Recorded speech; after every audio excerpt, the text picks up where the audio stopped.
નમસ્કાર, કેમ છો બધા? મજામાં ને? તો આજે અમે ધોરણ 8ની વિદ્યાર્થીઓ આપની સમક્ષ ગુજરાતી એકમ 2માં આવતો વ્યાકરણનો મુદ્દો ધ્વનિ, સ્વર અને વ્યંજન રજૂ કરીશું. તો મારી પ્રિય મિત્ર ટ્વિંકલ અને નિયતિ તેના વિશે થોડીક માહિતી આપશે, તો તમે ધ્યાનથી સાંભળજો. ભાષાના નાનામાં નાનો ઘટક એટલે ધ્વનિ છે.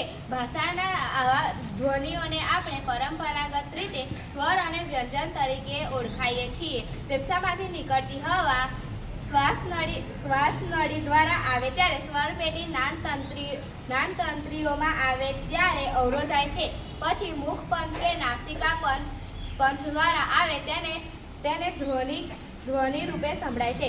સ્વર મોં કે નાકમાંથી ધ્વનિ રૂપે એ વાયુ મોજું કોઈ અવરોધ વિના જુદા જુદા પોલાણોમાંથી આંદોલિત થઈને આવે છે તેને સ્વર કહે છે.